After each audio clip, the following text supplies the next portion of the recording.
My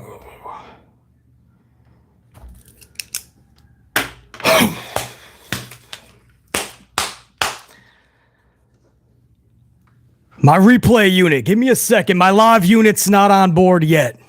This takes a second. They throw an ad up front, which is I'm thankful for. Thank you. Contribute to the coffees. Replay unit, if you're catching this, salute. Hopefully you guys are good. Sorry you could not catch this live. This was on a half an hour notice. Literally did not know I was going to be able to do this live. But I could not do an edited pre-record. So, you guys are getting this live. Or my replay unit, unfortunately not. But half an hour notice, we're going to do this live. It'll be on the channel for everybody. But let me wait for my live unit. Okay, some of these ads are going through, so my live unit should be ushering in within the next 10 seconds, I think. Live unit, there they are. Salute, live unit. I've been chatting with my replay unit for a second. You guys have been catching an ad. What's up, unit? Hey, we are live. Yes, we are. Yeah, we've had a little chat with the replay unit. See that? Even after we're live, it's always good to check back. We started this even beforehand. Salute, everybody. Monday Night Raw, a tsunami sent shockwaves through WWE, man. The highlights of last night's show. Bronson Reed Tsunami. That was earth-rattling. And... Okay, that was it. And then there was the rest of the show. But we'll go over it. I got it all, guys. Top to bottom. Beginning to end, start to finish, I have this Raw review for you. The Tsunami is everything I ask for in pro wrestling. It's the creativity. That's all I'm asking for, man. You got plenty of wrestling last night. Hopefully you guys have enough wrestling to get you to tonight's NXT, and then tomorrow's Dynamite, and then Thursday's TNA Impact, whatever you want to call it. Friday SmackDown, the pay-per-view on Saturday, another pay-per-view on Sunday from the NXT boys and gals.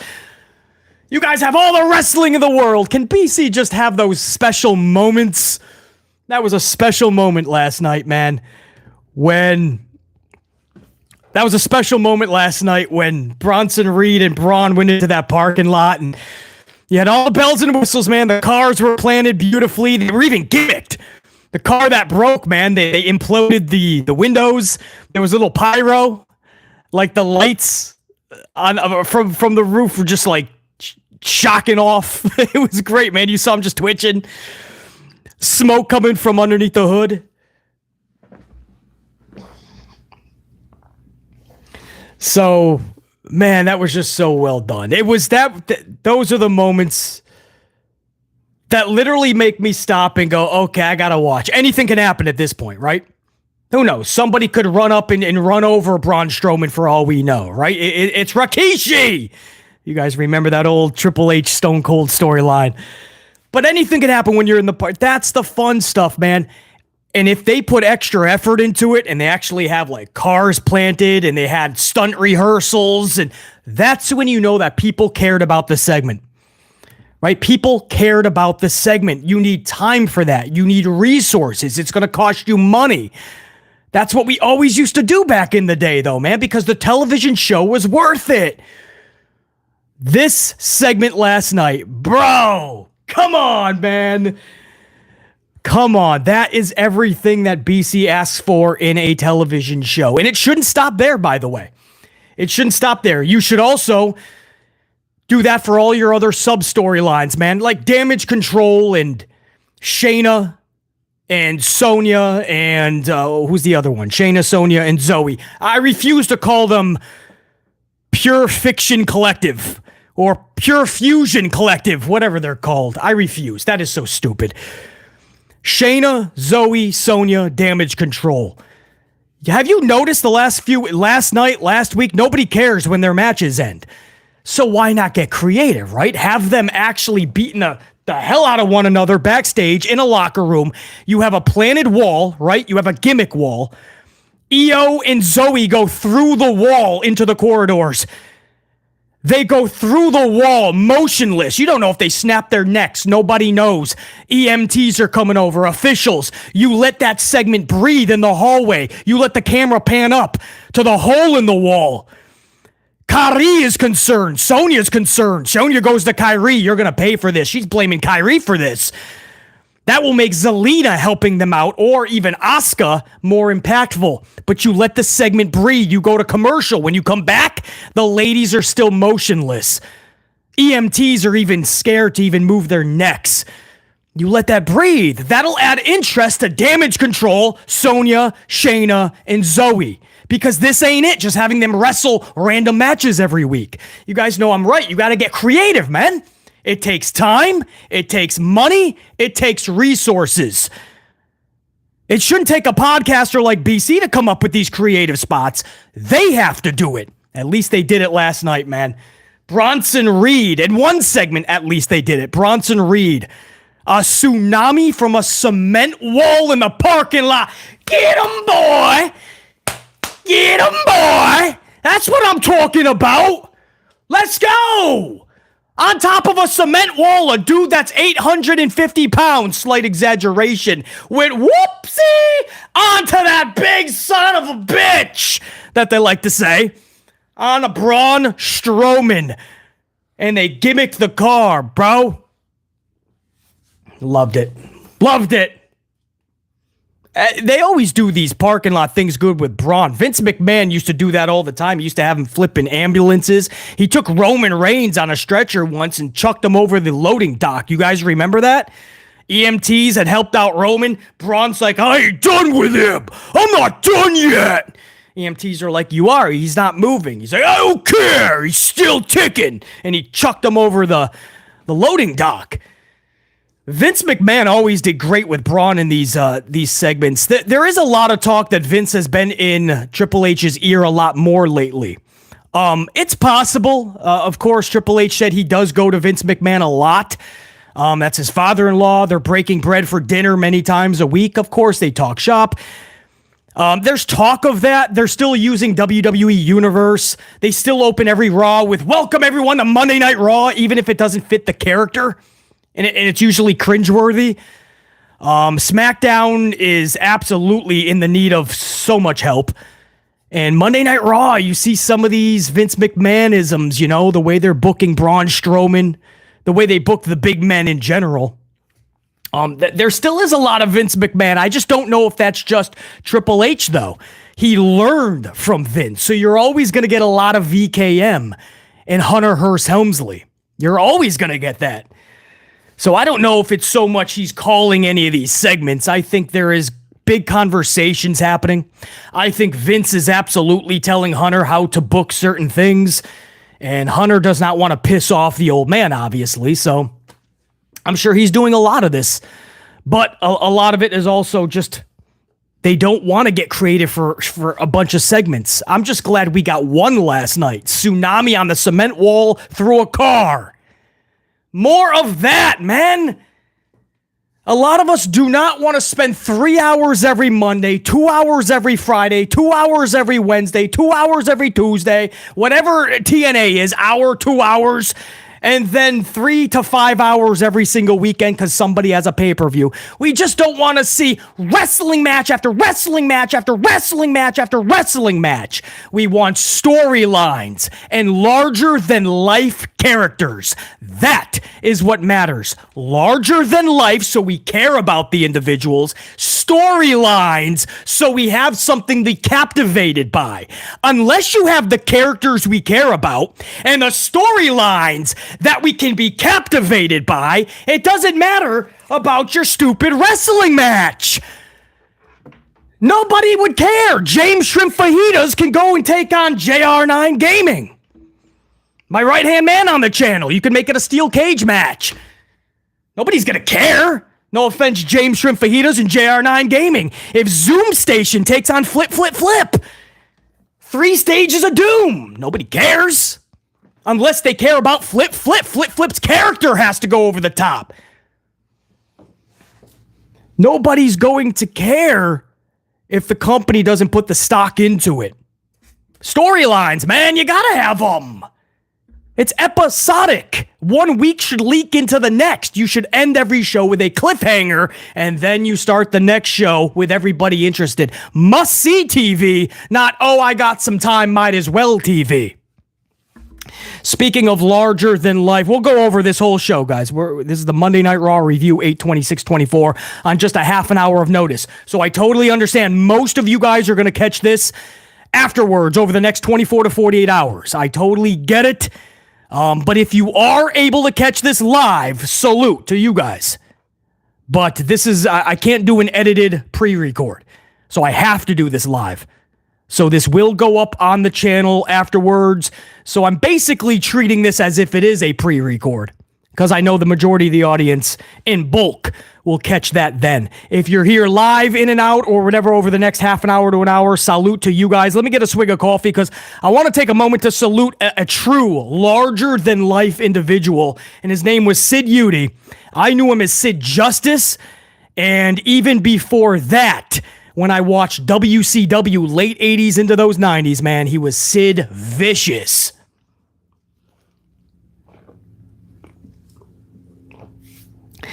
And unfortunately, we just lost Sid Vicious.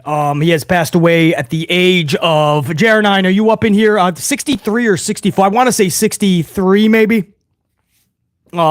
Exact age you guys can check out from JR9 in the chat. But I do want to get that right. 64. 63, 64? Which is it, guys? Because it is quite young, obviously. He was battling beforehand. 63. Okay, I did have that correct. Yeah, so at 63, for those that don't know, Sid Vicious has passed away. Sid Justice / Sid Vicious. Or Psycho Sid is actually what a lot of people call him. I was so into this dude when he was Sid Vicious that when he went to WWF and Vince McMahon changed his name to Sid Justice, it took a while to get used to that, but I finally did. I finally started calling him Sid Justice. And then when he came back for that Shawn Michaels Bodyguard run, I think that's when he later would take on Undertaker at WrestleMania in the main event. Then they started calling him Psycho Sid. But to BC, he was Sid Vicious, Sid Justice, but he's Sid Vicious to his family, friends, and loved ones. He has passed away. And it sucks when you lose anybody in the pro wrestling world, of course, but especially one of those individuals that literally captivated you growing up. And that was one of the people for BC. This dude, he's childhood personified. He had the theme music. This is what I mean when theme music, when you just hear music and you know who it is and you feel something, right? Sid Justice had that theme song, and I think they played a version of it for Crush. Does anybody remember Crush? It's almost along the same lines, but it was like...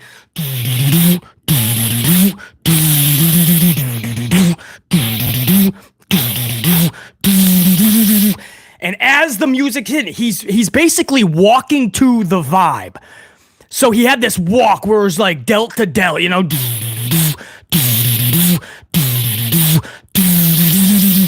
And the dude's like 25 feet to 12 inches, which would make him 26 feet. There you go, BC. 26 feet tall, slight exaggeration. But the dude's massive, and he's walking down to the ring. Yeah, Crush. If you guys ever listen to Crush's theme music, Hawaiian Crush, and Sid, it's almost the same.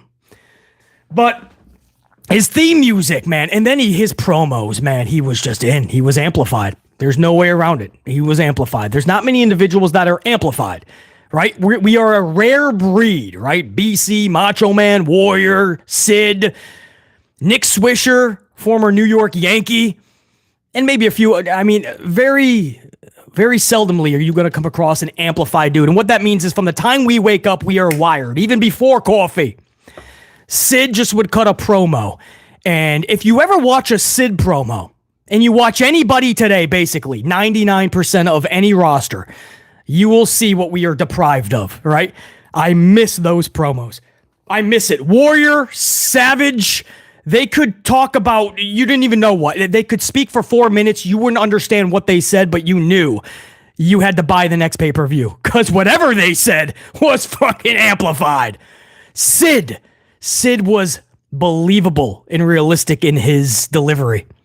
And it was so amplified. So you had the music, you had his promos, you had his physique, you had his presence, his aura, and then he got in the ring and he would just deliver a power bomb that you would think would send individuals to hell. His power bomb, one of the best. The way he delivered that, you ain't getting up for the count of 46. You ain't getting up for the count of 94. Just stay down, look up at the lights, and be happy you're still ticking at that point. That was Sid. And now the question is going to go, why was Sid not a WWE Hall of Famer? Right? And that's a lot of things you're seeing articles, right? WWE Hall of Famer. Sid Vicious passed away. JR9, can you clarify for everybody in that chat if he was a Hall of Famer or not? I know the answer, but we're going to settle this right now because there's a lot of articles that believe that Sid is a WWE Hall of Famer.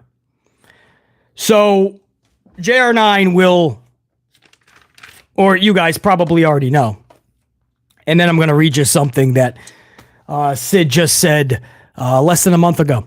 An actual quote. You know it, Alicia. Absolutely. And by the way, that super chat that even got me going on this, DB for life with that $2 super chat, man, gave that up button, that like button, a Psycho Sid power bomb. RIP big guy Sid. DB for life. I appreciate the smashing the up helps out the algorithm, and I appreciate that love for one of our favorites growing up, Sid Vicious Justice, Psycho Sid. DB for life, I appreciate you big time, man. I did see that super chat before I went live. That means a lot to me, DB for life. Always good seeing you up in here, man. He isn't a Hall of Famer yet. JR9 is correct. I already knew the answer. I'm going to read you something. It's quite sad. But I just want you guys to know that it's not just BC going, I don't think he is. No, because there's a lot of articles saying he's a WWE Hall of Famer. Unfortunately, guys, he's one of those individuals, for some reason, they never looked over to him and said, dude, we want to put you in the Hall of Fame, even though he should have been years and years ago. This is what Sid said just less than 30 days ago, July 29th. Sid says this on his social account. Sid says, and I quote, hopefully 2025 will be the year that I get inducted into the WWE Hall of Fame. Time is ticking, so he knew he had that limited time. Sid says, hopefully 2025 will be the year that I get inducted into the WWE Hall of Fame. Time is ticking, so it is now or never for me. With Vince McMahon now gone, the company is more open to suggestions.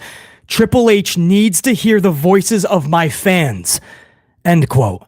Unfortunately, it was too late, and we lost Sid roughly 29 days later. So he made his last attempt, his last plea, because that's how much it meant to him, and he knew that his time was limited. And one of the special things for his family, his legacy to live with his family, is to be inducted into the Hall of Fame. But for some reason, WWE just didn't. And to my knowledge, Hunter Hearst Helmsley never acknowledged that from Sid. We did not hear anything that there was like a conversation that he sent over to Sid and hang in there, big guy. It's possible though, but nothing of public knowledge because Sid never had a follow-up positively to that. Every interaction afterwards was, no, he's just hoping. So he never alluded that there was a conversation with anybody within WWE. So that's what Sid says, man. I'll read it again. This was on July 29th. Sid says, hopefully 2025 will be the year that I get inducted into the WWE Hall of Fame. Time is ticking. It is now or never for me. With Vince McMahon gone, the company is now more open to suggestions. Triple H needs to hear the voices of my fans. So, guys, what we can do is honor that, right? Honor it. Yes, it's too late. He should have already been in there. He should have gotten to give that speech. His family, loved one should have been able to see him up on that stage. Absolutely. But what we can do is, unlike Bray, they decided not to do it this year. Okay. With Sid, that was literally his request, 2025. He wants to be a part of that class. I say we honor that. Put him right in there. 2025, Sid belongs in that class. Don't wait till 2026 or anything. I mean, those were his words, man. So, you know, it's... Zoom station. They hold on to him for a while, man. They do.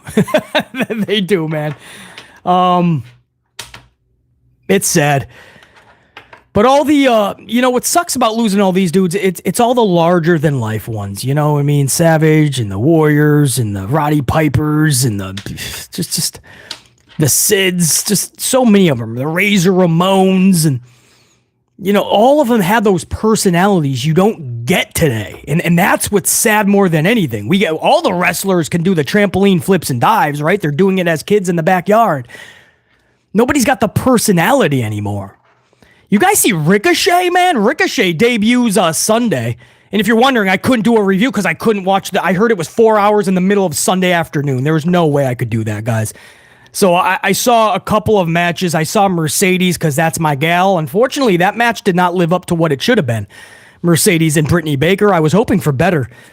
But it was the right outcome, obviously. There's no way Mercedes could lose that. But Ricochet debuted. I know this is a Raw review. I'll get to it in a minute, but I just want to... We're live. I got a fresh coffee from the fine folks at Paris Baguette. Ricochet debuted in a Casino Battle Royal. What? That's not how you debut.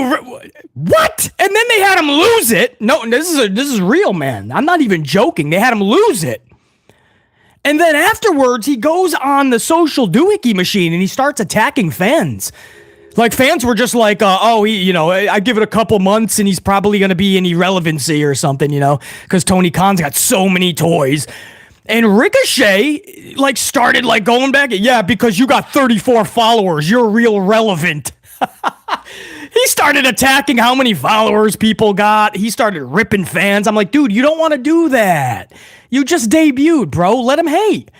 I've been saying it nonstop, man. Haters are some of your biggest fans. At least they're following what you're doing, right? They would love to be doing what you're doing. A hater is some of your biggest fans. Let them hate. Watch the money pile up. Who was that? 50 Cent? Shorty, it's your birthday? In the club, right? You listen to that song, man. If they hate, let them hate. Watch the money pile up. Don't go and start attacking fans upon your debut, Ricochet. Relax, JR9. Exactly. Just chill. Chill, Ricochet. The fans are right, dude. That's not the way you debut somebody of your wrestling talent, right? You want to feel special from the jump. You get one chance at a first impression. You don't send them in there with how many dudes were in that battle royal? Did anybody catch the show? Because I didn't watch the actual match, thankfully. Because when I heard that, I looked for the nearest brick wall and I kind of just hit it a couple of times. How many people were in that? Does anybody know? 8 or 9 individuals. 8 individuals. He debuted with 8 other individuals or 7 other individuals. Why would you do that? And then they didn't even have him win. They didn't even have him win, man. That was wild. I don't know why they would do that type of listen, how you booked this show is simple, man. You had Ospreay and MJF. You just have Ricochet show up after that, right? If he's going to make a splash, we're going to find out. Throw him in the deep end. Throw him right into the... But you just literally told the world, it's Ricochet, just another spoke on the wheel. Why would you do that? Come on, man. I should consult for free. I wouldn't even charge Tony Khan. I really wouldn't. I just literally, I wouldn't even charge a consulting fee. Just before you do these things, just let BC run down the sheet that you have and let BC make the tweaks. I assure you, these shows would be 8 billion% better if BC Amplify was booking this. I would do it just as a non-consulting fee for the first few pay-per-views. And then my time is money. Then he would have to pay me. But for the first couple, because I really want the best for these dudes. I don't know what got us going on that. What did get us going on that? Oh, probably. I don't know what got us going on that, man. I don't know. We're live. I got a great coffee. And we're rocking out, man. Hey, 13 months and amplified star member on this channel. Anybody over a year, man. That lightning through that stuff. That's beautiful. Cassandra Love, 13-month channel membership. There was some stuff I liked on this Braun Strowman and Wyatt 6, but I became gold star on the Wyatt 6 debut in-ring, so full circle came effect. You were the gold star. Oh, you got that star when they debuted a few weeks ago, I'm guessing. I think that's what Cassandra Love is talking about. I don't know. Cassandra Love had a lot of coffee, evidently. The Strowman thing with Bronson Reed, that was the best part of the night, easily. That was the only segment that had a lot of TLC put into it. We're going to go over it. As far as Uncle Howdy, he debuted last night, in-ring debut as Uncle Howdy. And that was, booking-wise, nothing special at all. This was run-of-the-mill. But what it meant emotionally because of the day, right? 2 days from the year anniversary of Bray's passing. So it was super emotional. They just had a timing issue and they kind of ended abruptly after the match. But because of what it stood for, easily the best parts of the night. The rest of the night was kind of hard to get through, man. You had these meaningless and useless triple threat number one contenders matchups for the IC title. I told you guys, JR9, Alicia, James Shrimp Fajitas, Marie, Justine, everybody in this chat right now, Cassandra, Jose. Did I not tell you this was going to happen? This was going to be meaningless, and we should just cut to a feud, a real storyline. Because all you had last night, you're not going to believe how they made Karrion Kross look last night. And you're not going to believe the reaction that P.D. Dunne and Miz got for that finish. But we're going to go over it in this review, I assure you.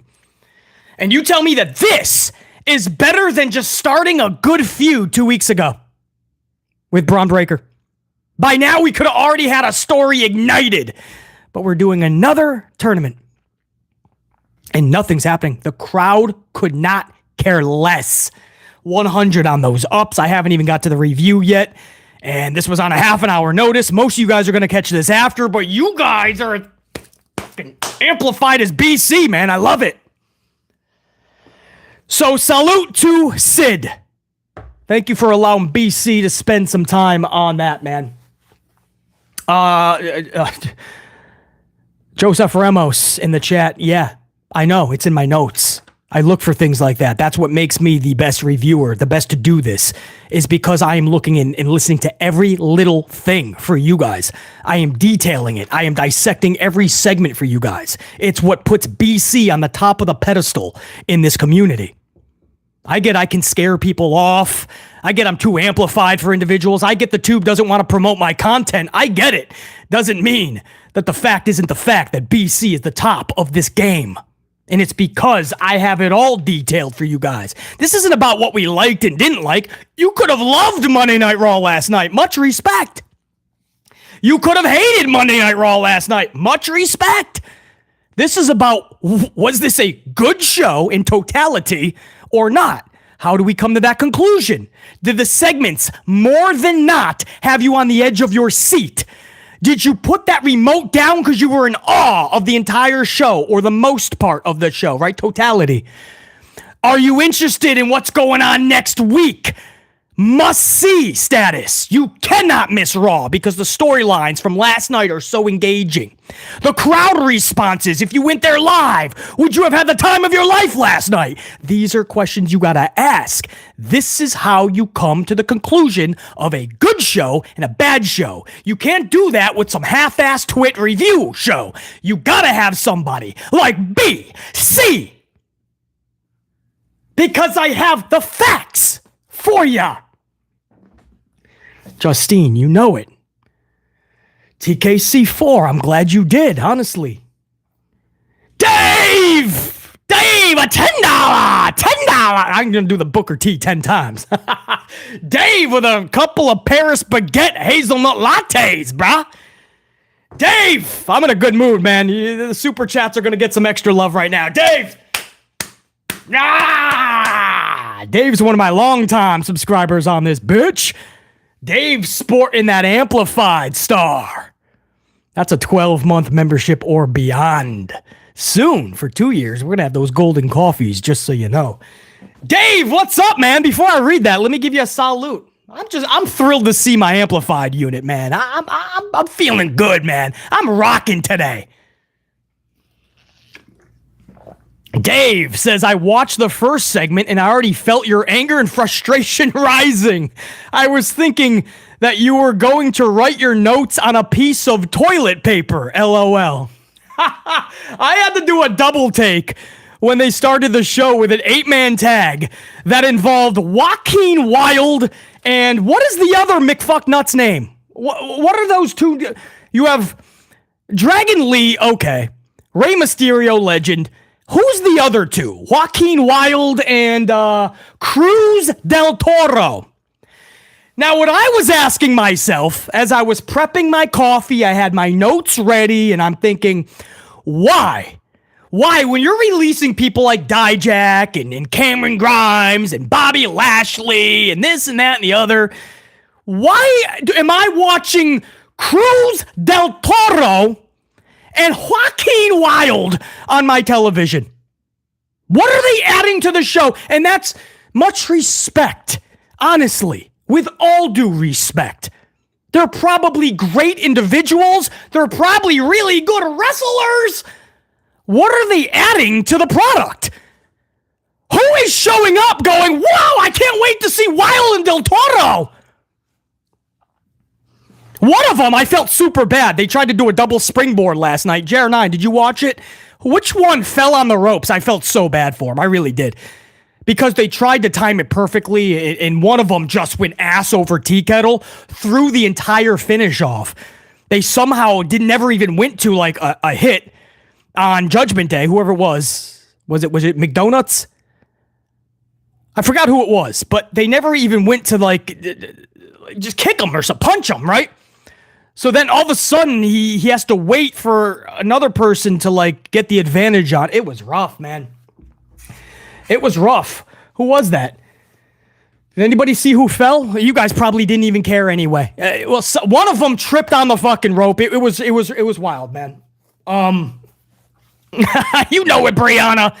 Gotta bring some fashion to this biatch. Listen, what are we doing with Wilde and Del Toro? Where is it's a stacked roster, perhaps too many individuals. What are they adding?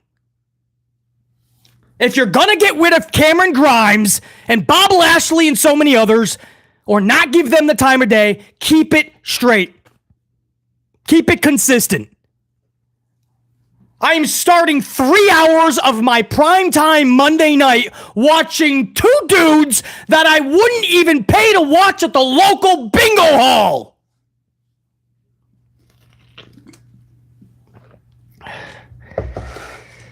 JR9, I agree. It's unfortunate, but I agree.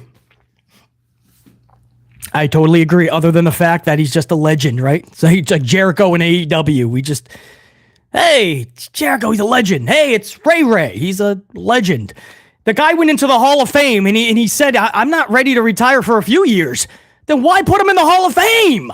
Let him retire, wait a few years, let him get excited to come back, right? And that way we all can appreciate Rey Mysterio more vivid, more beautifully. He can really let it set in his career. They throw this guy in the Hall of Fame just for a storyline because he's going to WrestleMania to face Dominic Mysterio. And now look, here we are a year later, and the guy's probably thinking, well, I wish I saved that Hall of Fame. Anyway, who was that? That was a super chat from Dave Miele. I'm going to read that again. Dave said, I watched the first segment, already felt your anger and frustration rising. I was thinking that you were going to write your notes on a piece of toilet paper. I had to do a double take, man. I could not believe we're just starting with a random 8-man tag match. And some of the individuals, I could not care less. JD McDonald's complete with his little fucking holster of fries, right? On his other side, he has a packet of fucking a barbecue sauce for his nuggies. JD McDonald's! You would not have a Judgment Day segment unless JD McDonald's is not getting his ass whooped by the faces to end the segment, right? JR9, how did it end last night? Exactly. JR9 will tell you, James Shrimp Fajitas, Mikey will tell you, Carmen will tell you, Justine will tell you, Zoom Station, Brianna. They'll all tell you in this chat.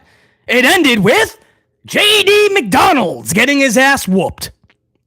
As the rest of Judgment Day looked on. Oh, man. Poor JD getting his ass kicked again. Oh, JR9 didn't even watch it. I don't even blame you, JR9. That's what BC is doing. I am doing this for you guys, man. At this point, you think I'm having a ball watching Monday Raw for 3 hours?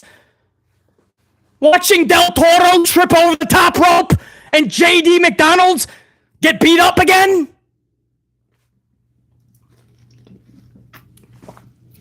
I'm doing this because I love talking pro wrestling with you guys, and I truly want to make this better. I truly do this to help. I try to help, man. Of course, we put the volume up, right? It's YouTube. I make it entertaining for you guys, right? We don't actually get pissed off at pro wrestling. Well, sometimes we do, like Bray Wyatt getting destroyed by Goldberg in Saudi Arabia. That was frustrating to no end. But we don't walk into Starbucks or Paris Baguette and we don't start power bombing baristas. Don't worry. But when we're doing an entertainment show like this, I'm going to entertain you guys. But I love doing this because I get to talk pro wrestling with you guys. And if you guys are chucking coffees at the channel and keeping me amplified, then we're going to rock out, bro. But I don't blame you guys if you didn't watch this show and you just come to BC for the reviews. First of all, I appreciate that you guys trust BC to be your number one source for these shows, because I will not let you down.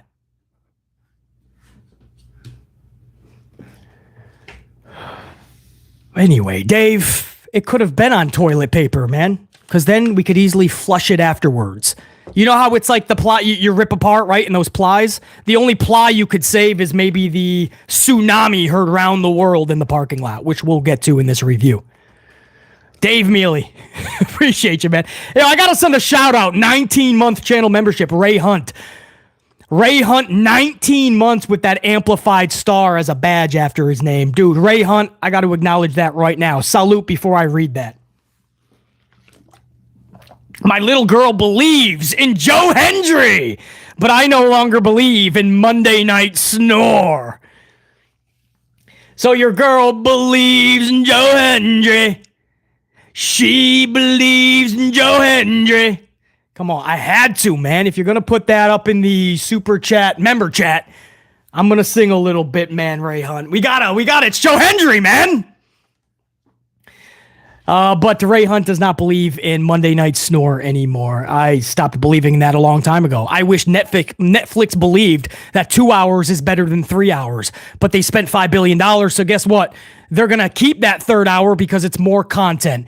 And they just want you watching the next day and 2 days later and the following week. It's streaming, right? So more hours of streaming, the better. So if you think Netflix is getting rid of that third hour, that's a missed free throw. It ain't going to happen.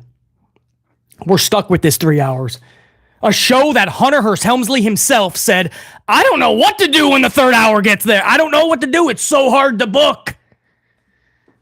Ray Hunt, 19 months. Hey, I want to send a shout out over that super chat, by the way, from Joker716. A $5 Booker T super chat. Joker716 says it's B, mother effing C. Happy belated birthday, my brother. Hope you got amplified this weekend. Let's get amplified. Joker716, some much needed beach time, absolutely. Yeah, absolutely. Regrouped indeed, ready for Bash in Berlin. I would like to be live for that Saturday afternoon. We'll see if I'm able to. Stop by the channel, see if BC is able to go live, man. Joker 716. I appreciate you big time, bro. Joker 17. Joker 716. Chucking a coffee at the channel so we are amplified for this Raw review because we're going to need that coffee. You guys ready to do this? Hour number 1 starts off. It'd be nice if I was on hour number. I'm on hour number 3. I was trying to rush the review already. Can we just get to hour 3? Judgment Day starts the show with an in-ring promo. 5. Timeout. Oh, man. I'm trying to get these as they pop up today, man, because I'm amplified. B-Love.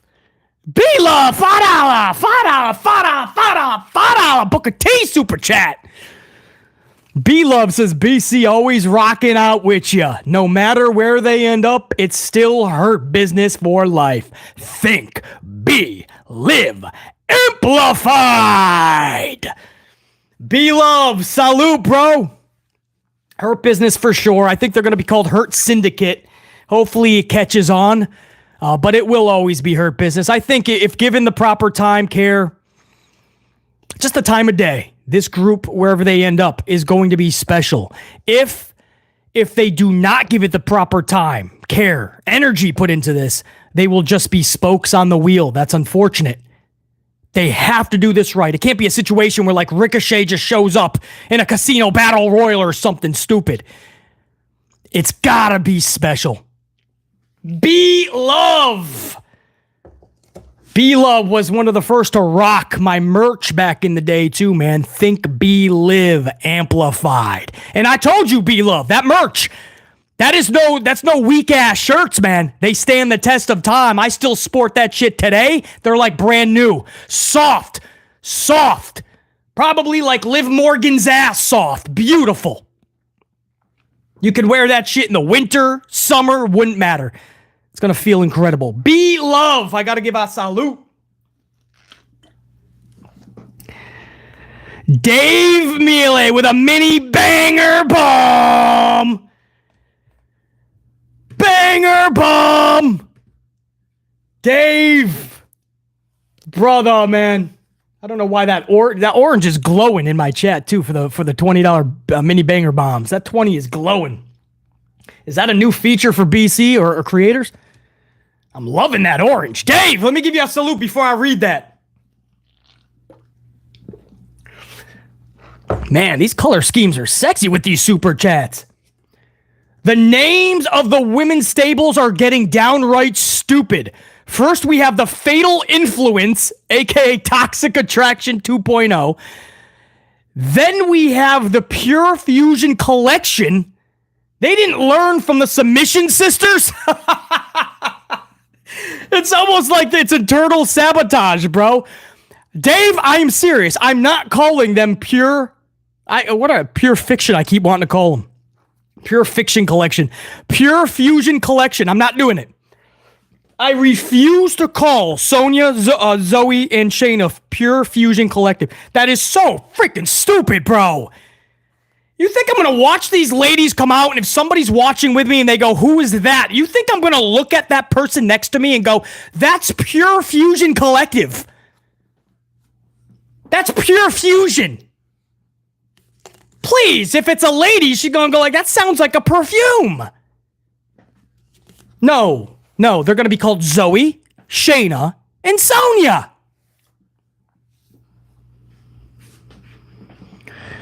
Oh, I tell you, as far as the Fatal Influence, NXT, yeah, the old school. Now, JR9, what do you think about the name?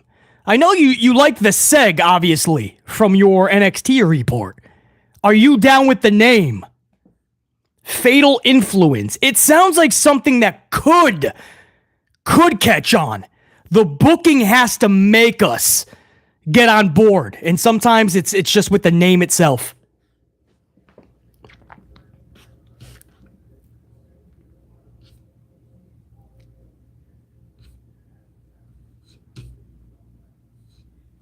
Dave, appreciate you, man. Dave is just fucking whipping. Dave's as amplified as BC today, man. Salute, bro. I had to stop the review in its tracks before we even got started to send that shout out to B Love and Dave Mealy, man. And Nazmo with that one spot as well. Nazmo, appreciate you big time, man. 7 out of 10 for me, says JR9 Gaming. 7 of 10. So more, that's what I mean. If you got some good booking, man, it could catch on for sure. No, Toxic Attraction they just hit, no pun intended, but they hit dynamite with Toxic Attraction. That was just so well done, so well thought out. The participants in Toxic Attraction it worked beautifully. Mandy Rose, Gigi Dolan, JC Jane, and the name, everything, man. Mandy was coming into her own. Yeah. Stegmeister's up in here! What up, Stegmeister? By the way, Amplified Star member as well, man. Amplified Gold. Over a year of membership with Stegmeister. A 10 spot. Raw was the same old shit, just a different week. What? Next week will be the same. What? And after that, then what? And so on and so on. It's pretty much the MO, bro. Since SummerSlam, they've literally been on cruise control. Stegmeister! I gotta give a fuck. Come on, let's get amped for Stegmeister, bro. Come on. Stegmeister super chat, bro. I got Dave Mealy with a mini banger bomb. Stegmeister popping in to show the love. I got B Love rocking out, man. Always good to see B Love.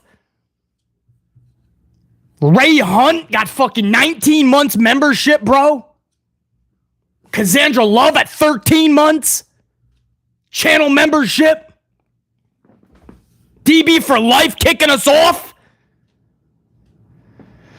I told you, BC's amped up, man. All right, now let's start off the review. What do you say? 46, a little more than 2 hours later.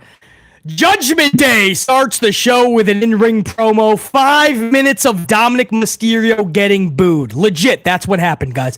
The whole promo was just Dominic getting booed.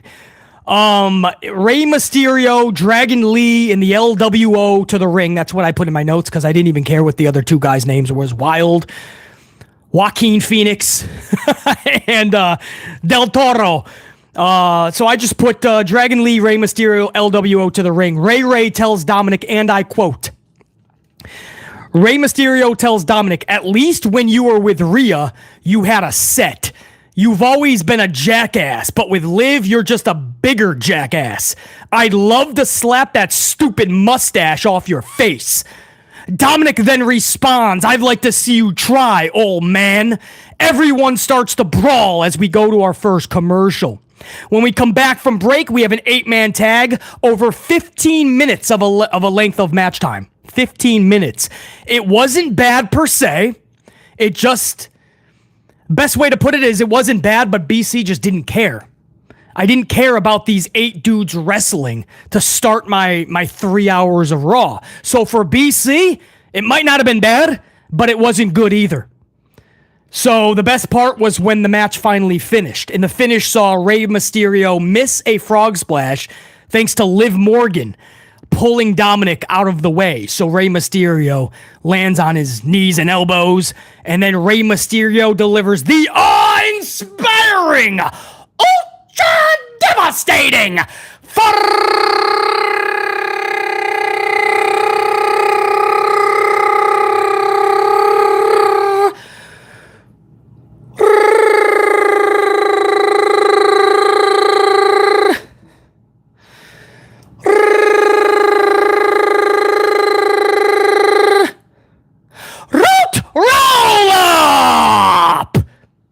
a fruit roll-up! Rey Mysterio is rolled up by Dominic. At least this one made sense. It's not like Little Ricochet rolling up Braun Strowman, or Little Tozawa rolling up one of AOP, or the Viking Raiders. Those don't make sense. At least Dominic, who's 6 times as tall as Ray, rolling up Rey Mysterio is a little more believable. Just a little bit more believable. I'll take it. Did I blow out a microphone yet, by the way? BC is amplified today, bro. Did I blow out the mic? Let me do a check here. Check 1 2, check 1 2. BC in the unit coming at you. Check 1 2, check 1 2. BC in the unit coming at you.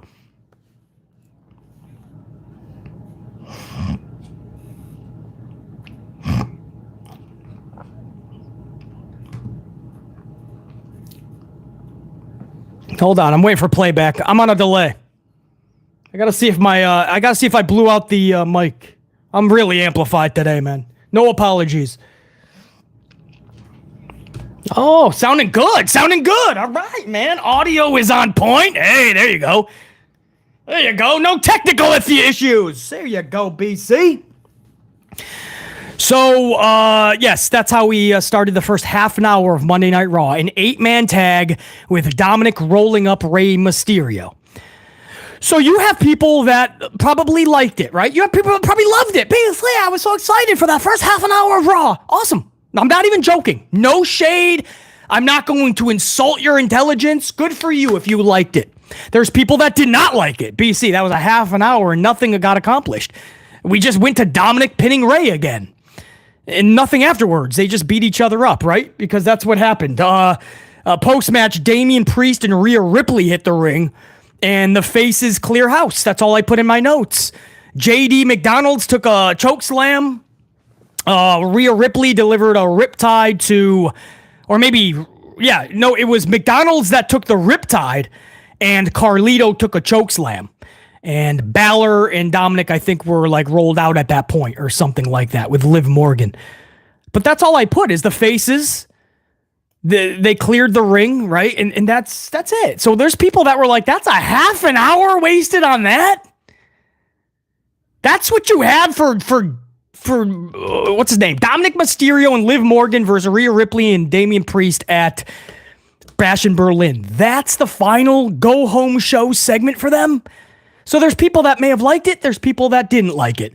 Guys, that is a boring half an hour to start the show. You're starting your show. You got to be fully amplified. That's not fully amplified. Dominic pinning Rey Mysterio, and it took a half an hour to get to that result. You guys know I'm right. If you love pro wrestling, if you love WWE, if you want it to succeed, you know I'm right. A half an hour of your TV time was dedicated to that?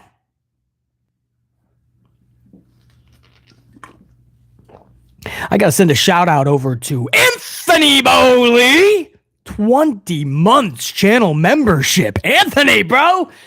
Hey, BC, currently at work, hauling some asphalt, but stopping by to show some love and respect. We'll catch the replay later. Anthony Bowley, dude, the ultimate respect right back to you. Anthony is at work. He's grinding it out. He stopped when he found out BC was live, checked in to smash that up and say what's up to BC in the unit. Come on, bro.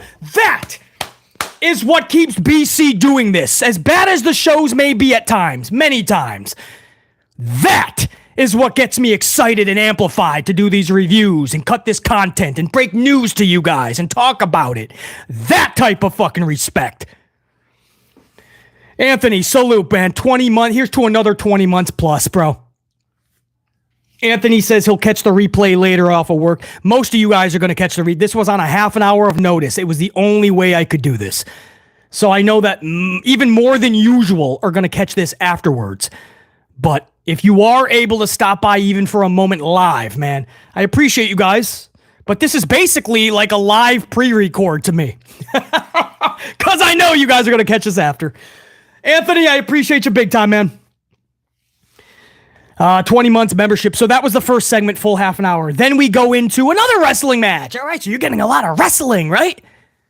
Hunter's cooking, right? You're eating good, right? He's serving it up and you guys are eating good. You're getting all your wrestling. Meanwhile, BC is getting nothing of interest. Io and Kari, what's left of Damage Control. That's their new tag team name for BC. Io and Kari, what's left of Damage Control. And they're taking on Zoe and Shayna. Because again, I'm not calling them Pure Fiction Collective or Pure Fusion Collective or Pure Fucknuts Collective. No, it's not happening. It's Zoe and it's Shayna. or they can come up with a better name. This was an 8-minute match. Zelina Vega returns, takes out Sonya Deville on the outside for no reason. Sonya wasn't really getting that. She wasn't interfering that much, if at all. But Zelina comes back to avenge them beating her up weeks ago. Always good to see Zelina. I would have waited for that type of thing when Asuka returns, if you're going to put Asuka back with the Damage Control. If not, because I'd rather not. But if that's what they're going to do, I would wait for her to come back and then do the 6-woman thing. But they're going to put Zelina in there. Obviously, Asuka's not ready yet. Zelina comes back, takes out Sonya on the outside. Kairi hits the insane elbow on Zoe for the pinfall victory. The crowd, and I had to put this in the notes, second week in a row I've said this about a Damage Control match. And Zoe and Shayna and all them. The crowd could not care any less about this match. They could not care any less. And yes, I said could not, as in couldn't. I know for some reason in the English language, I don't know what it is, but human beings always want to say I could care less. I could care less about that, right? It's couldn't care less. If you're saying you could care less, you're saying, it's bad, but it ain't that bad. Or, I didn't like it, but I didn't mind it. Put the pot right there, man. Right before the T, just hook that thing. I couldn't care less, all right? I don't know why human beings cannot say that right. I know what they're trying to say, but they say I could care less. I couldn't care less. That is telling the individual, you could not care less about anything else. That's how bad this was. Thank you for this English class, Professor BC. Wears multiple hats. So I couldn't care less, man. The crowd couldn't care less. That's the sad part. Right, if you ever stop and you go, oh, man, BC is telling facts, but sometimes I feel he's too harsh. I ask you to go and watch. What part am I harsh on? I love these. Io is one of the greatest pro wrestlers on the planet, female-wise. I say it all the time. Go back and listen. Watch the match. Listen afterwards when the final pinfall of the supposed faces. They're supposed to be faces now just because they got attacked by other heels. But listen, guys. Nobody even gets up to stretch. Nobody opens their mouth. They were so bored they couldn't even yawn. That's sad, man. That's why I say, man, if you gave BC the booking book and you said, all right, BC, here's the deal. I know you're new on the job, but listen, we need you to come up with a segment for Zoe, Shayna, Io, and Kairi. We can give you 9 minutes. Just, you know what, come up with something. We'll be back in an hour. I'll go find them in 3 minutes, and I will have that wall situation, right? Just give me, right? I need people to work with. I need the graphics team. Everybody has to, the stunt team. I want a gimmick wall. And I want them brawling in the locker room, like really good uptight brawl we don't see often. And they go through the wall, man, Zoe and Io. They go through the gimmick wall into the hallway. Wrestlers are concerned. They're calling for help. They're not even moving. They went through the wall, these ladies. And you kind of fade into a commercial. You literally fade to black into a commercial. When we come back, they're still motionless and you dedicate time to it. You let it breathe. That's going to let people go, I gotta watch this. What is going on? They'll put the remote down. I'm telling you guys, I know how ratings work.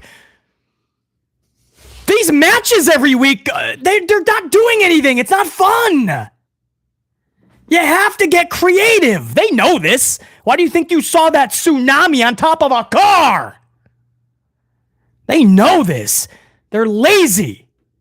Business is booming for WWE's revenue stream, so they don't have to try most of the time. But what if you did?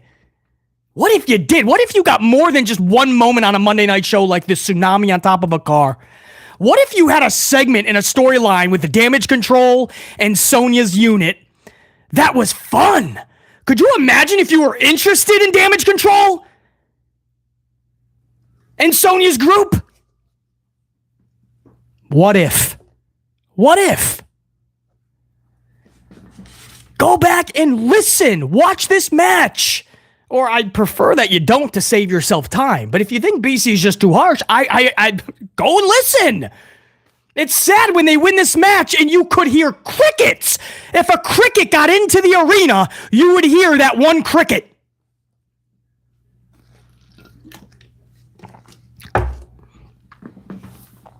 or it's quiet enough that if you listen closely, you could probably hear Vince McMahon outside the arena pounding on door. Let me in, damn it! I run this place. I ran it all. I'm the reason for this. You could hear Vince screaming and pounding on doors if you listen close enough. That's how silent that arena was. You could hear, if you listen close enough, you could hear Hunter Hearst Helmsley checking his social doohickey machine to see if everybody is saying that he's cooking, if everybody's eating good. Hunter's making sure everyone's eating good. You can hear him clicking away on his phone if you listen close enough.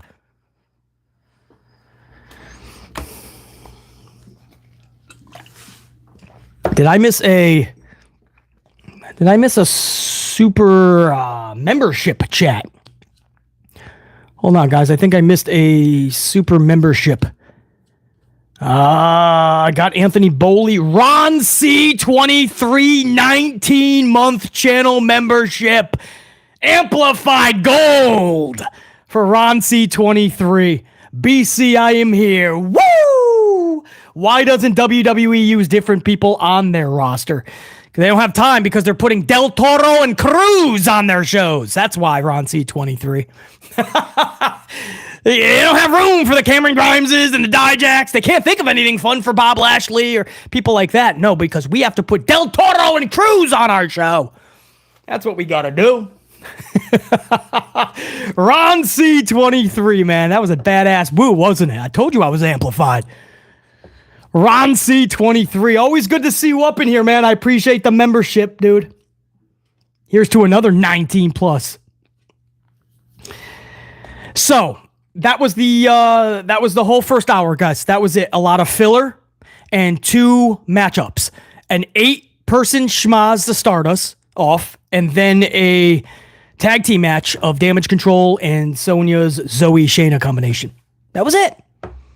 So after the first hour, if you think I'm gonna review this show and go, oh man, at this point Monday Night Raw was like one of the best shows, guys. It was feeling electric. I was on the edge of my seat. I couldn't even go make another coffee because I didn't want to remove myself from the television because this show, man, the nonstop wrestling action. I can't tell you how dynamite this show was. I can't do that. After hour 1, I was like, I hope the show picks up. I hope hour 2 is a lot better. Let's find out if it was. Maybe it was. Hour 2, Drew McIntyre. In-ring promo. CM Punk from behind with a leather strap. Now, CM Punk was underneath the ring.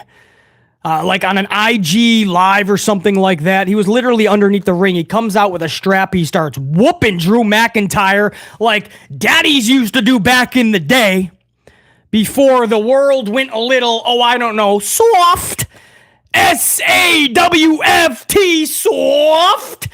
But before the world got soft, when you screwed up back in the day, you took a whooping.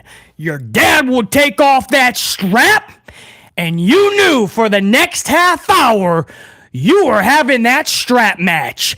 And you weren't winning, by the way. Nope. Doesn't matter where you try to run to, what corner, if you try to duck underneath the bed, you're just going to get the whooping 10 times as hard. That was it. That's what you got. You got the whooping. Drew McIntyre got the old school Papa whooping last night from that leather strap. Drew McIntyre started hauling ass. He hightailed it. As CM Punk starts beating up security, starts hitting security with the strap as well. So, all right. I think they've reached the point where they're just like, we did everything. They don't want to put any more creativity into this. You could tell, right? There were some weeks where it was like, oh, man, this is good, all right? The bracelet held its own for many weeks, right?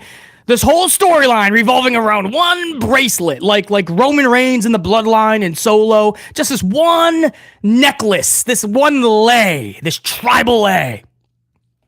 Whatever it's called. What is it? Latifah? Queen Latifah? Whatever it's called. Much respect.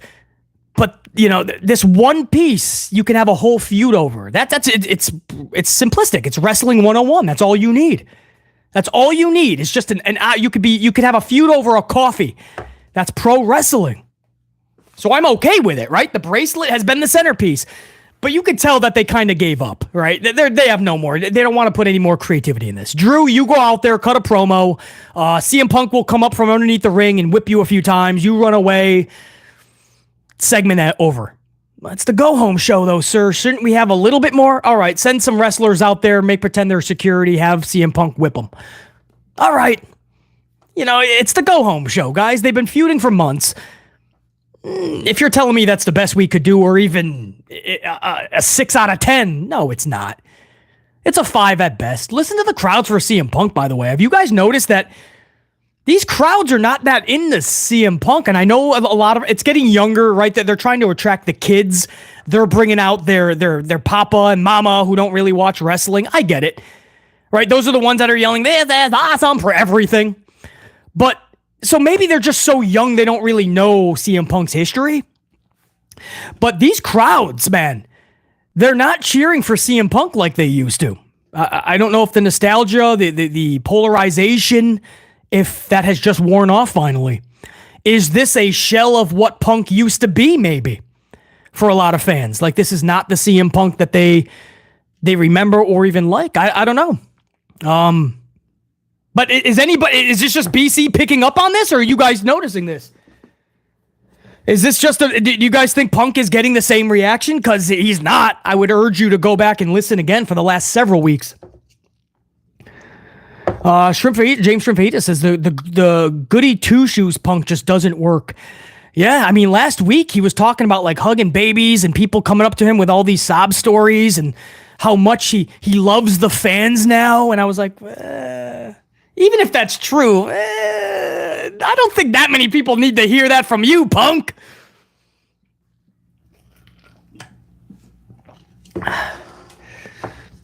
Yeah, Ray Hunt, not just you, BC. The crowds are getting flatter with their reactions. They just want to just chant their chants. They don't even care where. Justine, BC, I noticed it too. Yeah, it's and trust me, when CM Punk is out there, I feel like all right, I can pay attention a little bit more. You know what I mean? Like, Punk brings a little bit more of a pulse to these shows. So it's just odd that it's not connecting with a lot of the live crowd. I would think they would be tenfold happy to see Punk and electric when that music hits. It's not even close to what it used to be. Wild, man. But that was hour 2. Up until that point, best part of the show, easily. Hour 1 was just a waste. So at that point, even though there was nothing that we hadn't seen in I mean, Punk is just whipping Drew a few times. Drew runs away. Some security, local indie wrestlers get whipped. And we go to commercial break. But at that point, beggars can't be choosers. We were like, all right, at least we... 150 on the ups, guys. I appreciate that. Again, like a broken record on a half an hour notice. I know most of you guys are catching this later on the replay. But this is the only way I could have done this review. So I do appreciate that, Buck. But we're headed toward 200 now live, even on such short notice. That's why I really want to thank you guys. But hour 2, the start of hour 2, Drew McIntyre getting whipped. At that point, that is the best part of the show, and that's not saying much. Then we go into one of 2 triple threat IC number 1 contender matchups. This one is Jason Uso, Karrion Kross, and Kofi Kingston. Corey Graves says, I yeeted for the first time. It was exhilarating. I see what all the hype is about. Michael Cole responds, and you lasted a while too. I'm going to say that again. Corey Graves yells out, I yeeted for the first time. It was exhilarating. I now see what the hype is about. Michael Cole says, and you lasted a while too. That's what Monday Night Raw is. That's the commentary, guys. If you had a laugh, that's great. Every single week with Pat McAfee, and now they're going to have Corey do it. We're going to make the yeet jokes. Yeeting is basically just jizzing now. That's all it is. And then you wonder why everybody's like, Jey Uso, all right, we'll dance a little bit and then that's it. Because they're basically taking Jey Uso and they're saying that yeeting is nothing but a goofy discharge that adults do. I'm yeeting all over the place, my Michael. I know, Pat. Now that Pat's not there, that's all they wanted to talk about during Jey Uso. They only link Jey Uso with Pat McAfee because he's got his little foam finger and he does the yeeting and he's eating all over the place. JR9 said it best. VKM level comedy. Again, there's a lot of reports saying that Hunter Hearst Helmsley is taking a lot more advice from Vince McMahon lately. I can't confirm that. I'm telling you guys what I'm hearing. I'm starting to see a lot of weird shit, and I don't want to just let Hunter off the hook either. Like, this could absolutely be just him. He learned from Vince. This could be his comedy, and he's yelling in the mic. Start talking about eating all over the place. I don't care if Pat's not here. Corey, talk about eating for the first time. You want to do that joke a week or two. All right. After a while, man, I don't know what you're doing for Jason Uso. I don't know what this is doing for Jason Uso. I don't. You think this is helping this dude?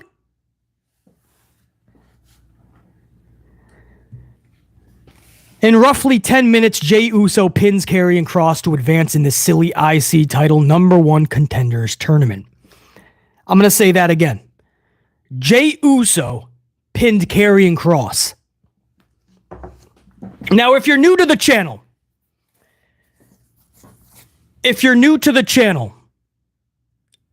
you have... The Usos are my favorite tag team. They just are. So that's the highest level of respect I can give to ever. I mean, that's my... Jimmy and Jay. Boom. Usos. I don't know why. They're really good together. And I'm into their matchups usually.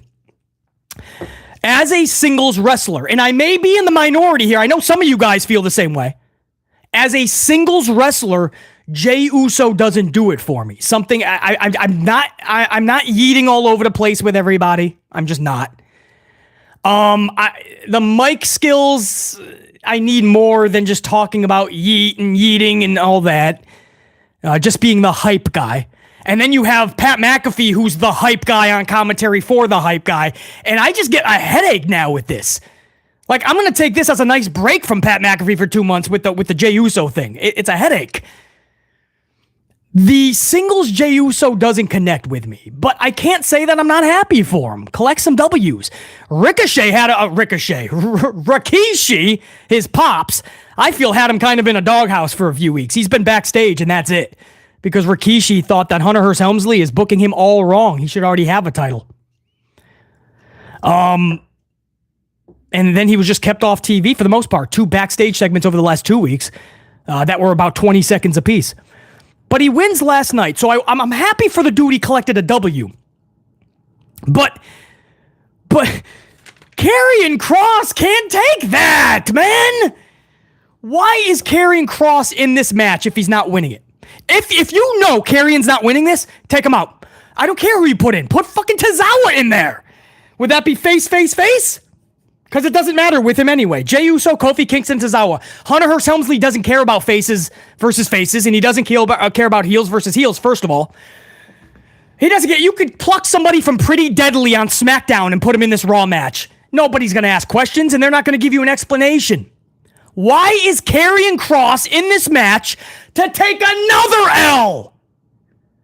Not only can he not win a title, he can't even win the qualifier to put him in the position to go for a title match. You guys know this is wrong. This is wrong. You can't build somebody up by tearing somebody else down.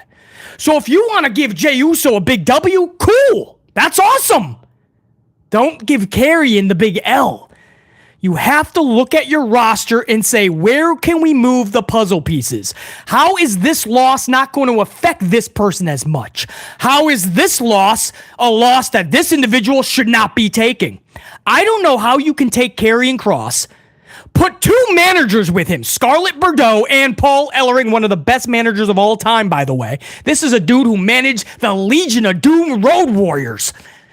You give him 2 managers, you put 2 badass beasts called AOP behind him, and you put this guy on a losing streak time after time.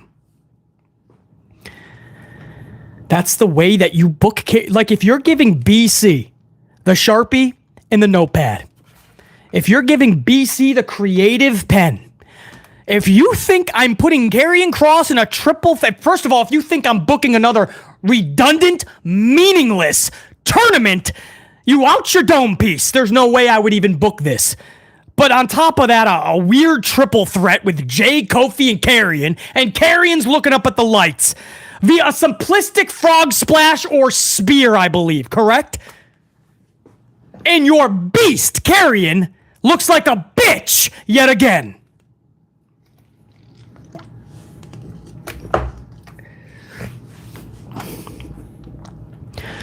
That's the problem I have with the company, is they take individuals and they don't care. They're like, listen, we don't have anything now.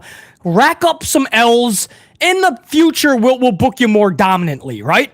Dragunov, he loses left and right. Then they keep him off TV for 3 weeks. He was not on TV again. Dragunov! He loses all the time. Then he gets put off of TV. He's going to be back next week in one of these little weird triple threats. So when they book him properly in the future, they're obviously going to throw a mid-card title eventually on Dragunov, right? He'll collect W's and people will go, see, no harm, no foul, man. He's being booked right now. Why tear him down? Humble the dude to the point where fans like BC are like, I can't even believe him in him anymore, right? That's the problem. When Dragunov wins 10 matches in a row, I'm still going to look at the dude and think, hey, that's the dude that lost 5 in a row. That's the dude that's always losing and holding a body part like he just fucking died. Stop. Dragunov was a warrior. It took somebody special to beat that guy. Karrion Kross was supposed to be a beast. Karrion Kross put all the bells and whistles around him. There's no way this guy should be losing, let alone left and right.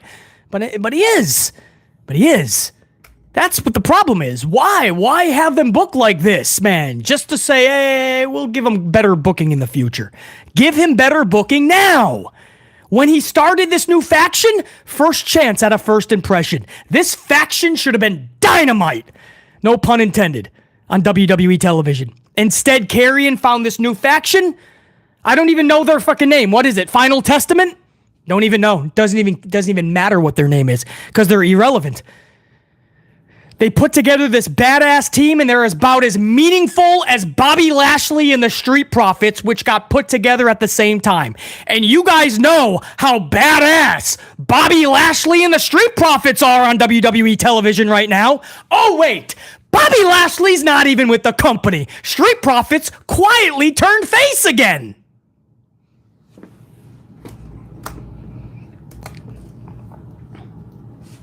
Karrion Kross. Awesome. This tournament is off to just an immeasurable kick-ass start. This is the best way you could start a tournament. Take Karrion Kross, have him looking up at the lights. And then, fuck, man. No, I gotta wait. The second one was, I think, in the third hour, so we'll wait on that. We ended hour number 2. With Randy Orton in an in-ring promo. Orton cut one of his best promos ever, actually, last night. Where was this Randy Orton the last 15 years, right? They did not want to put a microphone in this guy's hand. He wasn't a good promo. He wasn't confident. It looked like he didn't even want to cut a promo. He just wanted to hit his RKO, be done with it. He'll be the first to tell you he wasn't in the right headspace anyway. He was going through his own things. But this was one of his best promos, and he had to because Gunther wasn't even there. I think they had another tour elsewhere. Gunther was not even there in the arena. So it's the go-home show to Bash in Berlin. It's your world title main event, and Gunther's not even in the arena. So Randy Orton had to talk about how meaningful this championship is going to be when he wins it. He's telling the crowd how special it is that they sing his theme song. It only took him 10 years, he says. This is setting up a Randy turn, just so you know, right? He's not going to beat Gunther, but he's going to turn on Cody Rhodes, maybe even Saturday. And I don't know if they do that at Bad Blood. But it makes sense. It's called Bad Blood, but you could drag that out. That could be like a WrestleMania match, Randy Orton versus Cody Rhodes. But I hope you guys understand, if this is done correctly, which Hunter Hearst Helmsley cannot botch this, this is going to set up beautifully Randy Orton turning on Cody Rhodes. And I'll be okay if he gets his 15th title by beating Cody Rhodes. But that's what this is going to lead to. He's already planting those seeds. He's all of a sudden like CM Punk last week. He's having a love fest with the fans. That's not Randy. But this was a really good promo by Randy Orton. Portion of the crowd didn't even care. You guys can go back and listen yourself. A portion of this crowd, and I really honestly believe it starts with the kids and then their parents that don't really watch wrestling, they start doing the same chant. But a portion of this crowd, while he's cutting this promo, they start chanting, "You deserve it! You deserve it!" BC's like, what are you... Shut up, shut up, shut up. What are you talking about? He doesn't even have a title. We mentioned this a couple of times, guys. We mentioned this a couple of times recently. And a couple of technical issues on my end. I hope you guys are not getting the same, but I'm getting a few technical issues. Hopefully you guys are not getting that, man. I'm freezing on my end, for instance. Hopefully you guys are okay on your feed.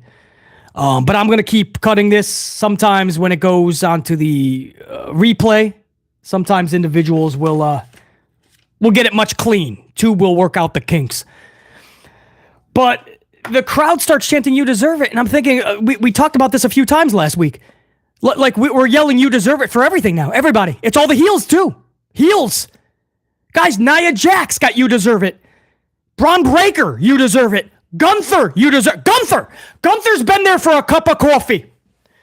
Gunther has been there for a cup of coffee. He doesn't deserve shit unless you're talking about work ethic. Then everybody deserves it. Tozawa deserves it. Pretty Deadly deserves it.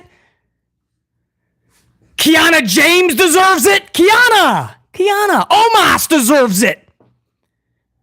Gunther just got to the main roster not long ago. Vincent Kennedy McMahon put a championship on him, the IC title. Vince McMahon said, "That's the guy." Put the mid-card title on him. Hunter Hearst Helmsley followed suit, put the world title on him right after he lost the IC title after a historic reign. Gunther deserves it.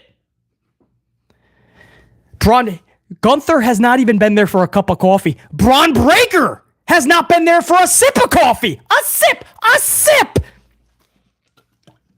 Braun has not even gotten that sip of that hazelnut latte. And he's already getting "You deserve it" when he won the title. Deserved what? Because he busts his ass in NXT? Because he trains? Are we going to yell it for everybody that gets a title? Nia Jax has had plenty of titles. She got a "You deserve it" chant. Now we're taking it as far as they don't even have to win a title. Now, even if you're going for a title, "You deserve it." They cut Randy's promo. They made Randy stop so that not even half the crowd go back and listen. This is why I think it's the kids and the parents, because most of the adults, they're done with the chants finally. They finally woke up. They're like, all right, this is kind of stupid, guys. Let the guy speak. He's got a good promo rocking. We're not going to yell "You deserve it" for a dude that hasn't won anything. He's just talking about wanting to win it this Saturday. "You deserve it." Now we're yelling that chant for just people going for titles now. That's how... So now when somebody truly deserves it, you'll never know because we just yell it for everybody now. It's like, this is awesome. 60 seconds into a match. This is awesome. You'll never know if you're catching an awesome match now. Or at least the wrestlers won't know. They'll just be like, oh, I get that chant every single match. Randy Orton, one of his best promos. Half the crowd you wouldn't even know because they just wanted to interrupt it and just yell weird chants. And that was it. No Gunther, so the promo kind of ended really, really awkwardly. The crowd didn't know it was over. Randy Orton just ended it. Again, really good promo, weak finish, weak. And it didn't help that the booking did not help him. They had nothing for him booking-wise. So he ended the promo just going, "Saturday, you're going to get hit with the 3 most dangerous letters, RK." And he didn't say the O. He wanted the fans to do it. Only maybe 40% of the arena actually said O. So it didn't go according to his plan. And then it was silence after he put the microphone down because fans are like, is that it? And then his music played. It was bad. It was really bad. It was, and that's why this whole thing has been weird, man. This whole build, guys. Let's go back 4 weeks ago, right? 3 weeks ago is when this started. 3 weeks ago, Randy is randomly named #1 contender. From SmackDown, mind you. 2 weeks ago, he RKO's Gunther. Last week, they punch each other. This week, he says words. Guys, this build went backwards. If you're wondering why this build is weak AF, it's because it went backwards. They started with an RKO, then they punched each other. Now Randy is saying words. That's the last 3 weeks. Damn, I'm good at what I do, bro. I do what I do at the top-notch level because I put it to you fact after fact after fact. If you think this is a weak build, you're not alone. It's because factually, it's a weak build. They did things in reverse. Say some words, then punch each other, then RKO. Then you have a reason why Gunther's not there, not just he's on tour somewhere. Randy beat the shit out of him. He tweaked his shoulder or something, right? Then you have a reason, help the storyline.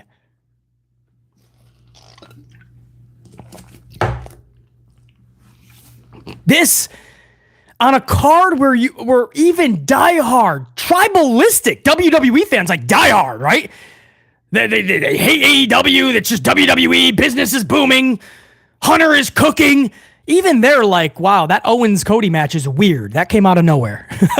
Like, Owens out of nowhere. All right, whatever, at least it should be a good match. But on the same card, Randy just goes over to Raw from SmackDown and starts talking about his shoulder being up 2 months in advance. That was to get a title opportunity. That wasn't a title match. So why would he get an automatic title match? Wouldn't Randy still have to try to get a match? Win a match to get the match? But we're being too... I appreciate that, Justine. I appreciate that big time in the chat. I'm thinking logically, man. But they don't want you asking questions. This has been weird. Gunther, Randy, weird. I want to say, hey, like Owens and Cody, at least it'll be a good match. But guess what? I've already seen Randy and Gunther. It was okay. Nothing great. Many parts of that match, weak AF. So no, a lot of people were looking at Randy versus Gunther, and here we are 3 weeks later from the announcement of it, and nobody's excited. I don't blame them at all. And guys, that ended hour number 2. Drew Mack gets whipped by CM Punk, leather strap. Jey Uso pins Karrion Kross, and Randy Orton says words. After 2 hours of Monday Night Raw, this is what, see what I mean? If you liked it, salute respect. If you didn't like it, salute respect. But factually, after 2 hours, what has you going? This show is amazing. Hunter is cooking. What, guys? An 8-man tag schmaz to start it. Damage Control versus Sonya's gals after the 8-man tag. Drew McIntyre gets hit with a strap. Jey pins Kross. And Randy says words. That's the 2 hours, guys. Everything else was some filler backstage and a whole lot of commercial. BC's got you guys, man. BC is here for you. I am going to put the show together in totality, and we are going to decipher if meals are being cooked in the kitchen.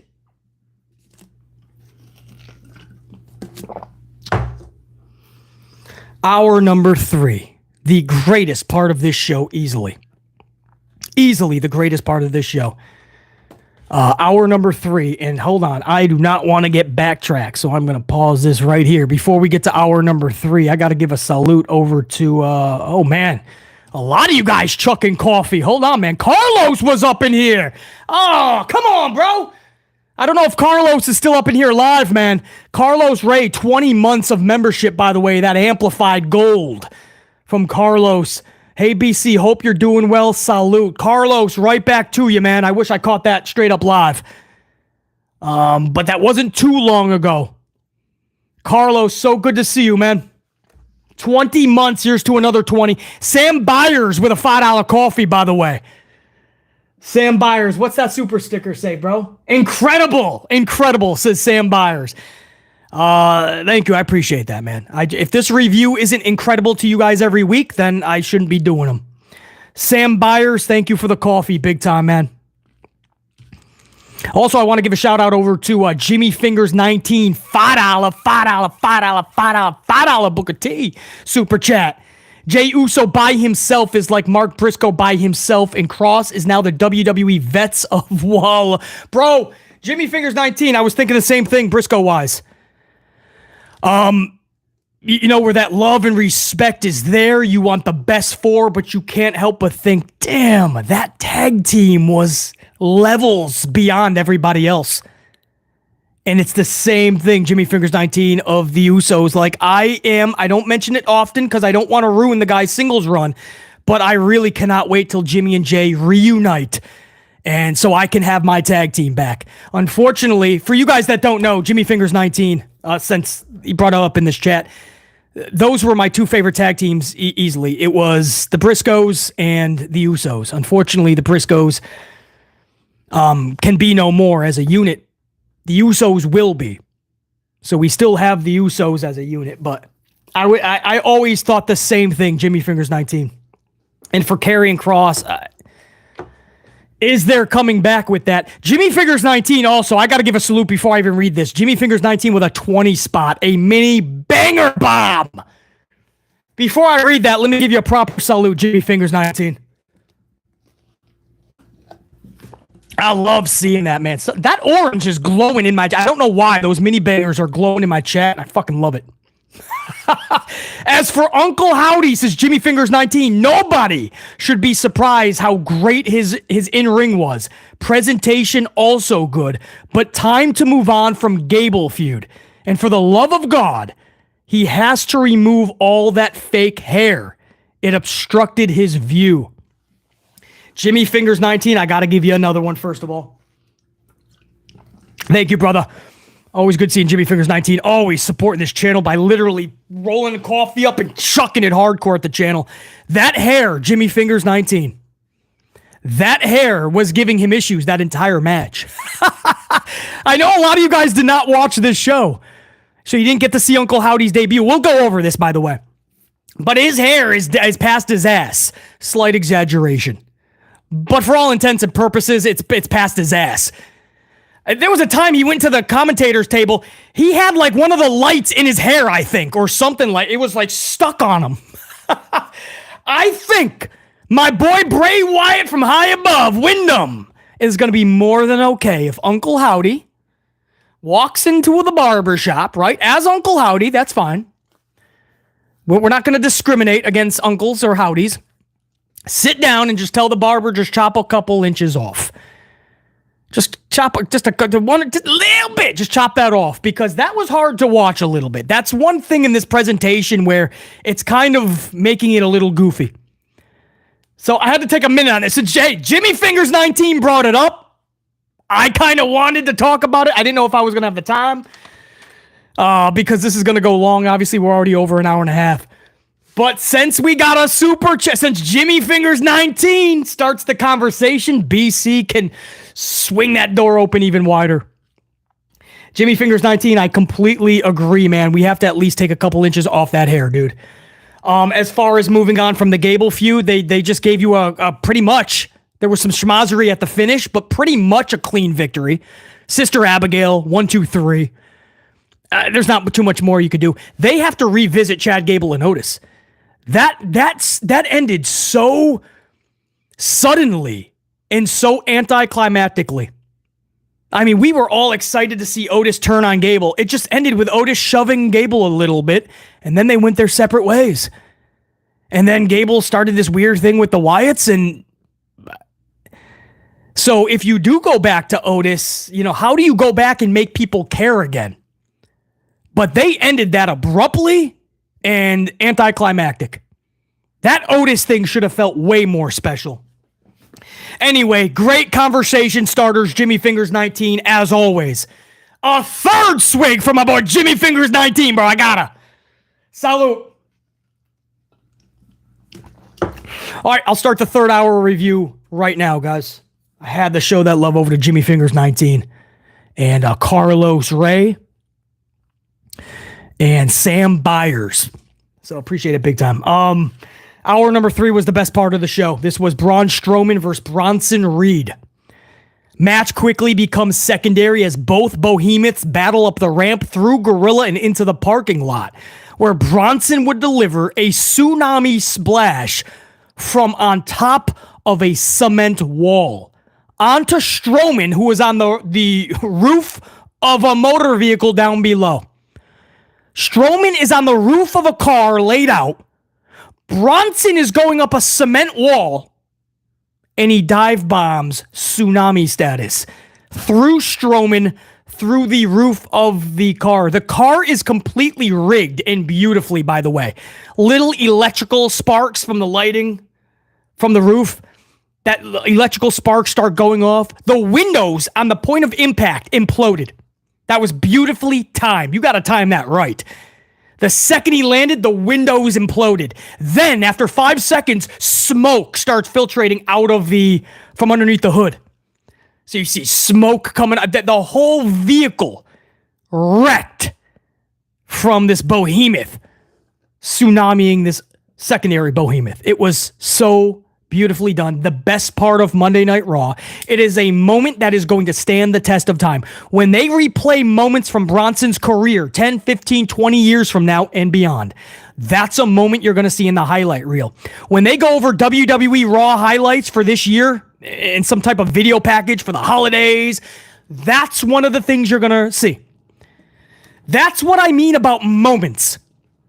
You have to cut away from non-stop wrestling.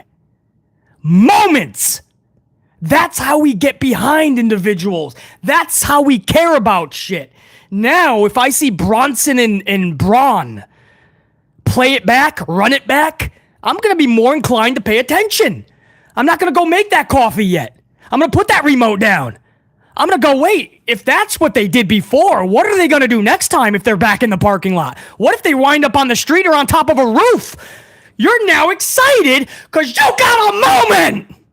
You got a moment. You need moments. Larger than life characters. Storylines. That gets you amplified. That's what you need, bro.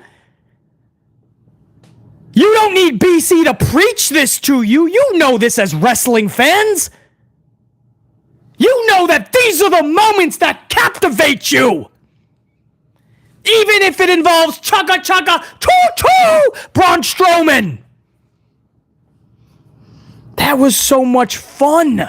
Bronson and Braun in the parking lot, and they're chucking each other over cars. What that instantly told BC is, uh-oh. Guys, something happened. Something happened you don't see often. They gave a fuck. That takes a team, guys. This is what I mean about creative and caring about your television show. This takes a team, man. The creators have to get this approved, first of all, with Hunter. Then they have to go meet with their stunt team. Then they have to meet with their pyro team because of the rigged car. There's so much that is involved in this. But that's what we always used to get. They cared about the television show. Every segment should be special. Now they're too damn lazy. Business is booming financially, so they're like, we don't even gotta try. Wrestle. You guys, go out there, wrestle. You guys, wrestle. You guys, talk for 5 minutes, then wrestle. That's it. Something happened last night. I don't know what got into these motherfuckers, but somebody, creative writer 495, was sipping a coffee. Everybody's talking at the meeting, right? Okay, you guys are going to wrestle. Damage Control, you guys are going to have another match with Zoe and Shayna. Miz, you're going to be in a triple threat match with Xavier and Pete Dunne. And all of a sudden, Creative 495 was like, sir? And everyone, right?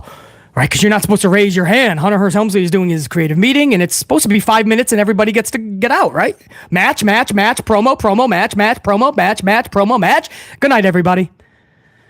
But 495, he had that coffee and it was extra caffeinated or something. But 495 raised his hand and everybody went, oh, 495's getting fired.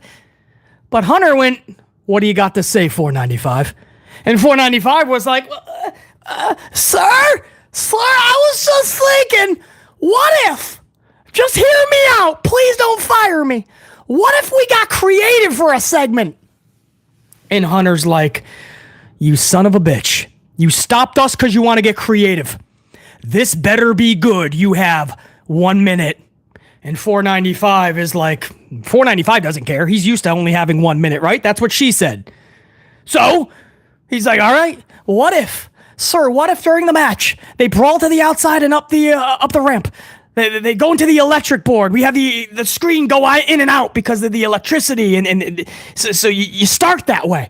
And then, sir, what if they brawl into Gorilla and into the parking lot? Sir, what if we had gimmick cars set up? Sir, what if they use the vehicles as part of their brawl? And what if, sir, I already did the scouting on the location. Sir, there's a beautiful wall right there. It's a cement wall.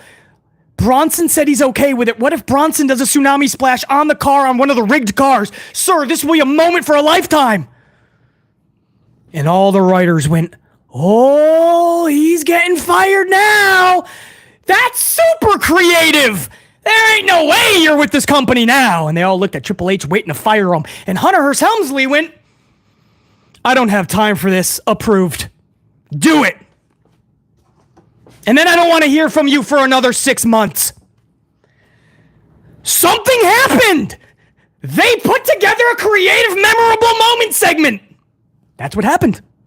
Something happened. $495 didn't get fired. Now, unfortunately, you're not going to hear from $495 for another 6 months. He's going to be in the doghouse. But somehow, it slipped underneath the radar. Hunter didn't have time for it, and Hunter just said, screw it, I don't have time for you. Just do it. They did it. Braun Strowman and Bronson Reed. A moment that I fucking love. This is the type of shit, man. I don't care how quirky it is. I love this. It's a television show. Make me care. I don't care if Charlotte Flair, Ronda Rousey, and Becky Lynch are getting arrested and driving police cars while their hands are in their back. You guys remember how stupid that was? How epic it was, though. They cared. They had police cruisers. They had gimmick cars. I will take that over some stupid Del Toro Wild match any day. You remember fucking Big Boss Man was dragging Big Show on top of his father's coffin in the graveyard? Give me that.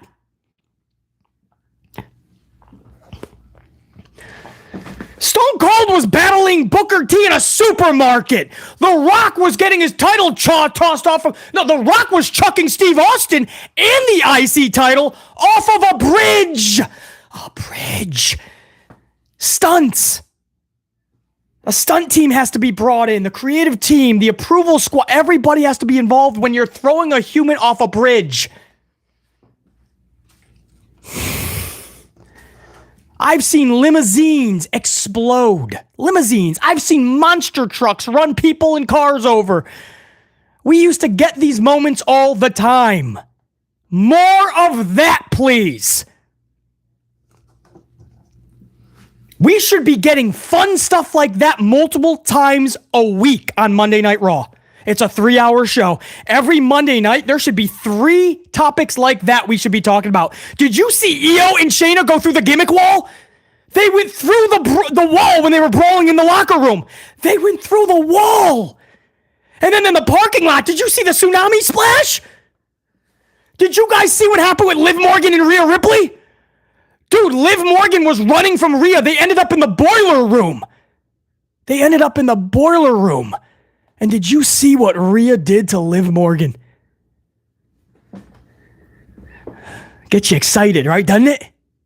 Right? When you think of a 3-hour television show, you get to get creative with all these characters. It's fun. But these companies don't make it fun because they don't do things like this. They don't make us talk about how exciting it is, man. They just put together a bunch of weird tournaments and matches, and then I do a review and people are shocked that I'm not praising it. That I'm not going, this Raw is awesome. Hunter's cooking. More of this. I promise you guys, you'll thank me in the long run. You will not be deprived of your wrestling. You're going to have more than enough wrestling. Nobody's going to get hurt from this. You're going to gain from it. The characters are going to get better because of this. They'll get a better reaction. The fans will start to care more. You, even if subconsciously, will care more.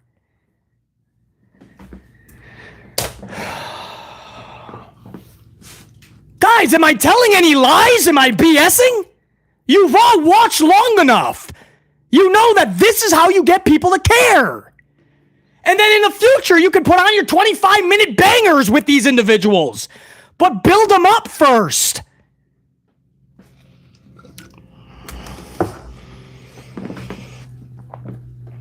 That was so damn good, man.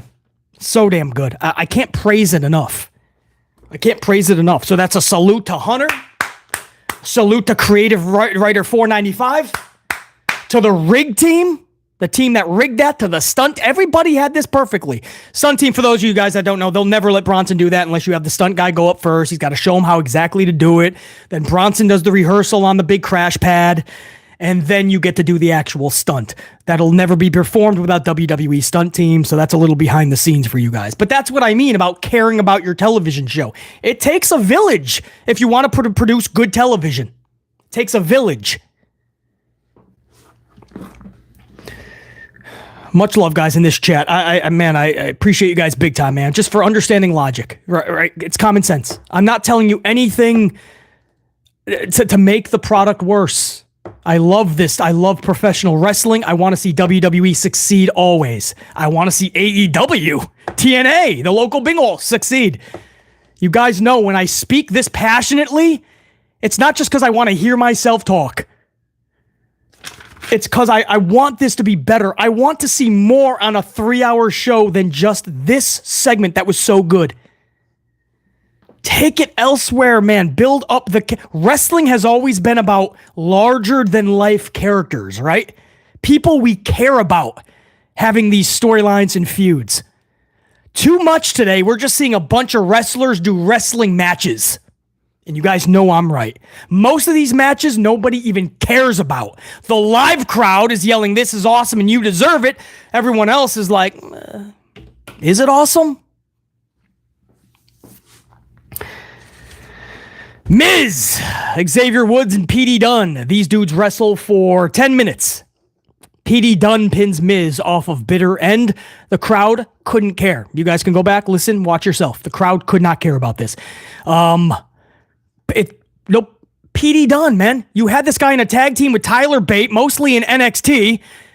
And because he loses his tag partner, all of a sudden we're supposed to be flipping out over P.D. Dunne in a tournament. So, you guys look at this tournament so far, right? Jay pins Karrion earlier for no reason. Dunne pins Miz to no reaction. And already this is a nonsensical, useless tournament. You could spend these weeks building to an actual feud. You could have spent the last 2 weeks with a meaningful feud that Braun is in. Instead, we're doing this weird multi-week tournament. And we're getting weird finishes like Jay over Karrion and P.D. Dunne over Miz to no reaction. The same reaction that Damage Control and Sonya's gals got. Same reaction. None. That's what I'm trying to tell you guys, right? This isn't even about if BC liked it or didn't like it. This is about factually, this is sad. When the match was over, nobody cared.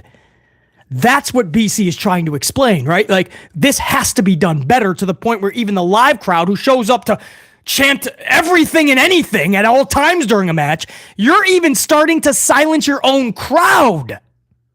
I noticed it last week. It was even more vivid this week in a lot of these matchups. Now even the live crowd was silent most of that.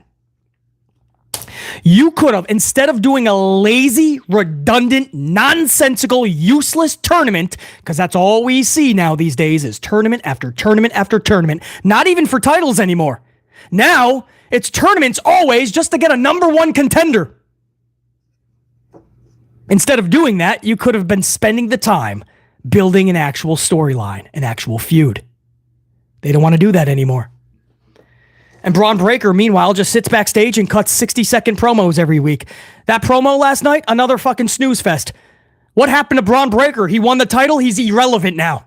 He's as irrelevant as his last stint in NXT, the end of his NXT run when he was in a tag team with Boring Corbin.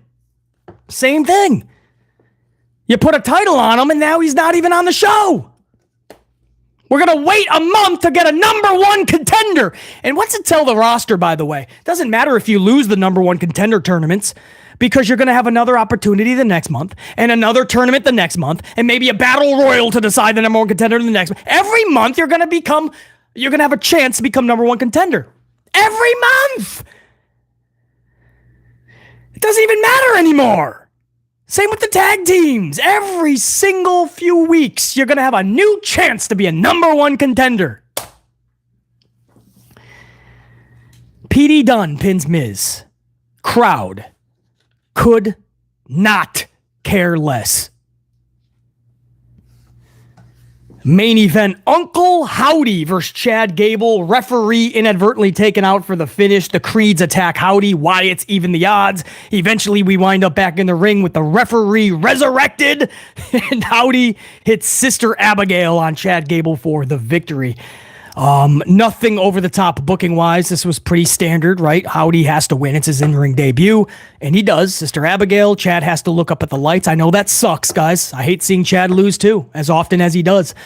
And now he found this new faction and he still loses. But you could not have Howdy lose, so that was the only thing. And it had to be semi-clean. There was there was a brawl with the Wyatts and the Creeds outside, but for everything else, for all intents and purposes, it was clean. It was a Sister Abigail, middle of the ring. It was a pinfall. And that's the only way this could have ended. So it sucks for Chad for sure. But no over-the-top booking. No over-the-top booking at all. But what was really cool is the emotional part of it. This was 2 days after the 1-year anniversary of Bray's passing, man. Bo's brother. Wyndham Rotunda. So the emotion was still so, no pun intended, but raw, right? So that's what it was. It would have been cool if they let it breathe a little bit more, like the 6-man tag when the Wyatts debuted a couple weeks ago, and they let that victory breathe. I wish they would have done that a little bit more. They kind of faded out and ended the show kind of abruptly. But, to get that emotional aspect and really get people thinking, oh yeah, this is huge, man. Huge weekend for the Wyatts. So the emotional aspect of it, I guess you didn't need to overbook this. So I'll just leave it at that. Because you want that cliffhanger. You want it to be a little more overbooked for the finish of the show. But it's the emotional part of this. And if you know with the whole Bray Wyatt situation, this was still big. Let it breathe. It would have been more special. But that was the end of the show. Faded to black, and now it's Bash in Berlin, guys. Bash in Berlin is this Saturday. There's some weird matchups. Owens and Cody out of nowhere. I still don't know why. It's weird. Randy Orton went over to Raw, and they just made this match with Gunther. It's weird. Jade Cargill and Bianca will try to get their tag titles back against Alba and Isla. I'm guessing they're going to. There's not enough seeds planted for Bianca to turn on Jade or vice versa. Even though people want to turn, I don't see how that's possible. No seeds were even there. I mean, Bianca doesn't look pissed at all to be with Jade, or vice versa. So I believe they're going to get their titles back. Alba and Isla were just supposed to win those titles to get a pop from Scotland. Clash at the Castle. And then you have the strap match. Might be the match that most people are looking forward to. That's going to be the real main event for a lot of individuals. Drew McIntyre versus CM Punk. And then what's the fifth match, guys? That's 4. What was the fifth match? I forgot what the fifth match was, guys. There's definitely a fifth match. I know that. Was it from SmackDown? The lady? Oh, Dominic. That's what it was. Dominic Mysterio, Liv Morgan versus Rhea Ripley and Damian Priest in an exhibition mixed tag match. So that's what it is. Probably make that Tornado or something, right? Yeah. Dwayne, yep. Judgment Day versus the, what are they? The Towers of Terror? Terror Towers? What are they? The Terror Twins. Hey, they were going to call them Street Trash. I'm not even joking, guys. That almost got approved. In fact, what I'm hearing is it got approved. Merchandise was already in the works, and there was a massive backlash. So they scrapped the Street Trash, and they stuck with Terror Twins. This is what I'm hearing, man. I didn't make that news. That was legit. You guys could check that out yourself. So those are the 5 matches for Berlin. I hope to be live with you guys Saturday. I would love to do that live. I can't guarantee that I'm able to, but there'll be a review within the 24 hours following for sure. A live The Good, the Bad, and the Ugly would be really cool if I can pull that off. So if you guys are able to, Saturday afternoon, stop by, even if it's only for a moment or after every match to see where we're placing each match in the Good, the Bad, and the Ugly columns. But definitely stop by and say what's up. I would love to have you. Smash that up. I appreciate that big time. So I hope to do that live. If I'm able to catch AEW's more of All In, I can speak more about All In, but I was only able to see about 2 matchups and then a lot of the highlights. I could not spend Sunday afternoon just watching an entire 4-hour pay-per-view. If you add in the kickoff, 0 hour or whatever they call that, that was another 2 hours. It was like 6 hours, bro. I think I'm going to review that for another 2 hours. But there was some good stuff on that show. There was some rough stuff as well from what I'm hearing and what I saw, but a mixed bag. I don't know why they would debut Ricochet like that. And then Ricochet just needs to relax. You know, don't just start attacking. Don't just go back and forth with all the fans just because you're frustrated. Relax. You just started with the company. And then Mercedes and Britt Baker, unfortunately, that's not being received well in the community. I thought they definitely could have and should have done better. It was just off. Yeah, man. I don't know. Brian Danielson, finally won his championship. I wouldn't be surprised if he vacates it soon. Unfortunately, his retirement's coming up. He's just all sorts of banged up. He should have. This is a couple years too late, man. He should have won that when he debuted in AEW. Several years too late. This guy should be a multi-time champion in AEW. Screw putting younger talent over, this and that. I know it's his decision, by the way. That was his decision more than Tony Khan, guys. But it's Bryan Danielson. He had to be one of those dudes you build the company around. He had to be one of those dudes that's the faces. He has to be walking around airports and talk shows with that big shiny gold title on his shoulder. That is a botch that Bryan Danielson just became champion. It just is. I've been saying that for years, guys, and you know it. Guys, again, much love to Sid Justice / Sid Vicious, Psycho Sid to some of you guys, man. I really do hope, again, if you guys missed it earlier, this is what Sid said less than a month ago. This is Sid's exact words. This is a quote. Sid Justice, Sid Udy, says the following. Hopefully 2025 will be the year that I get inducted into the WWE Hall of Fame. Time is ticking, so it is now or never for me. With Vince McMahon gone, the company is now more open to suggestions I hear from Triple H. Triple H needs to hear the voices of the fans. End quote.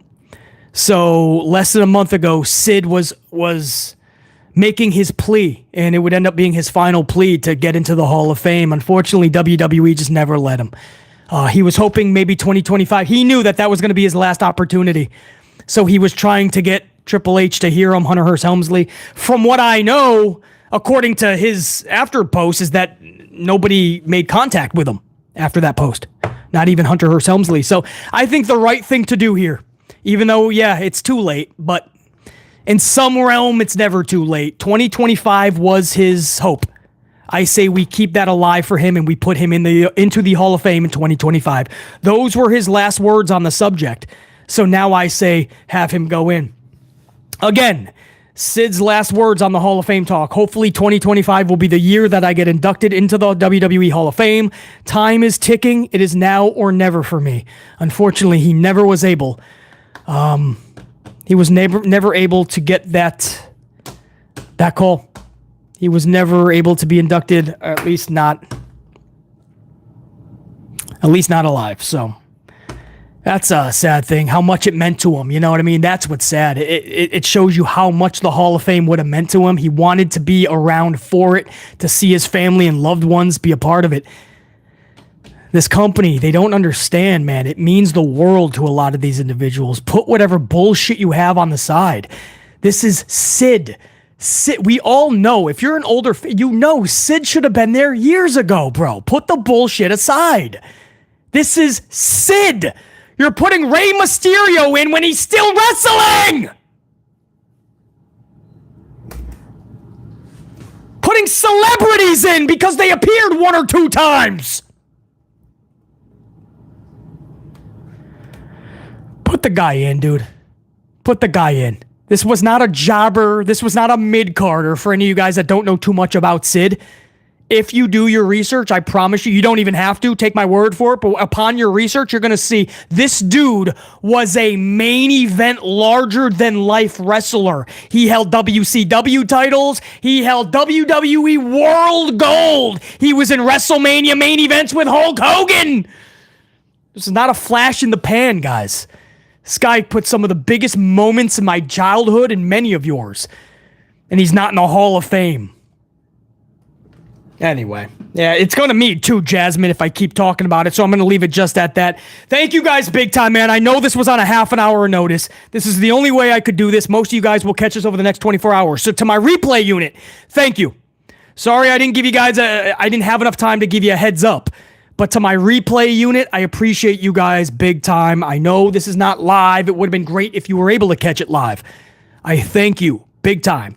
To my live unit, who was able to catch this live, luck of the draw, man. I'm glad you guys came across it. You guys made this so much fun. You guys made an hour review into a 2-hour plus review. That's because you guys were amplified, man. So until next time, there will be that next time. I've nursed this long enough. I'm at the end of my coffee. I got to go get a couple more now.